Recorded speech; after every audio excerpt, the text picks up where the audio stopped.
Hello everyone, my name is Agent Paul of Mobile Task Force Delta 7, codename Bookkeepers, and welcome back to another SCP document review.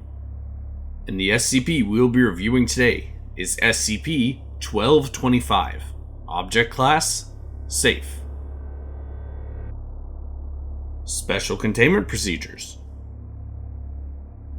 Formerly, SCP-1225 was kept within its original packaging, including styrofoam, padding, and an isolated room measuring 15 meters on each side at Site-37.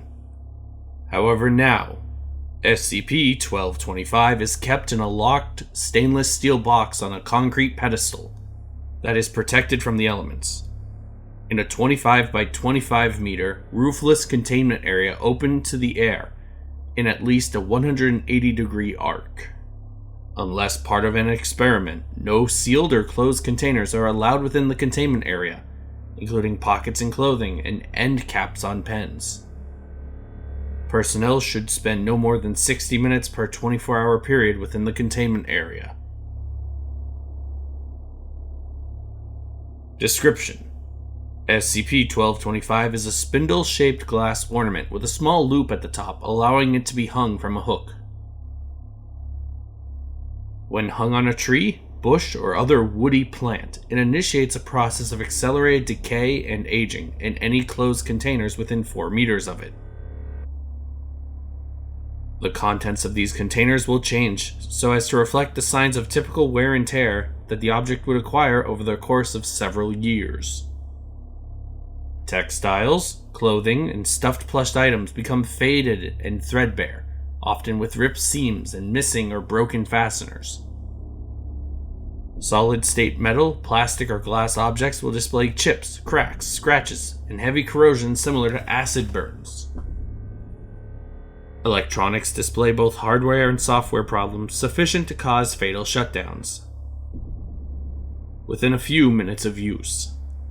Foodstuffs will become stale or moldy. Living organisms do not die, but display health problems consistent with age as well as extended malnourishment, neglect, or abuse. The decay process is rapid, with affected objects displaying approximately 1 year's worth of aging within the first 24 hours of exposure. However, the rate of decay slows over time and eventually approaches a maximum of approximately 10 years worth of aging over the course of 3 weeks. Addendum 1225-D. Study of SCP-1225's pre-containment circumstances, as well as experimentation regarding the aging effects of long-term exposure to the SCP, indicate that SCP-1225 has a secondary effect. Any individual that spends more than 4 hours per 24-hour period within 10 to 12 meters of the SCP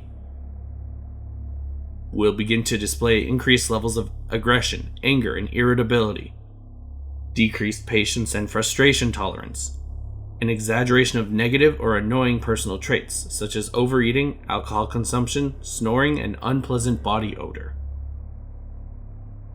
This effect persists even when the affected individuals are no longer within range of the SCP, but gradually fade over the course of 8 days. This increase in aggravating factors typically results in heightened levels of interpersonal conflict, most commonly expressed by severe verbal or physical fights. When more than one individual affected by SCP-1225 interact with each other, the effects are much more severe and escalate much faster. In 27.5% of cases, this results in serious injuries or fatalities. Addendum 1225-H.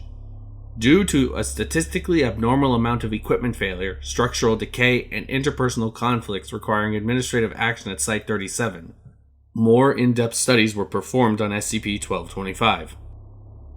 The current prevailing theory is that SCP-1225 still operates even when not placed on a plant, but much slower and less intensely.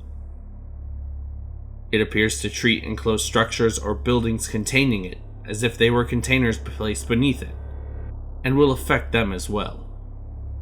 Whether or not the containing structure includes a roof, trellis, or other overhead cover appears to most strongly determine whether or not the SCP will affect the structure.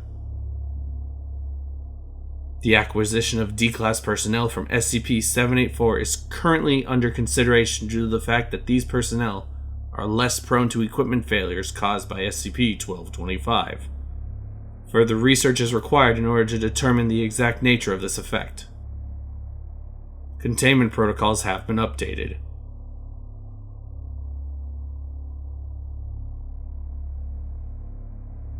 And that is it. A rather concerning Christmas SCP, but I think we've got it under wraps. Thank you all so much for listening or watching. My name is Agent Paul of MTF Delta 7, and Merry Christmas. And I'll see you next week with another document review. Bye.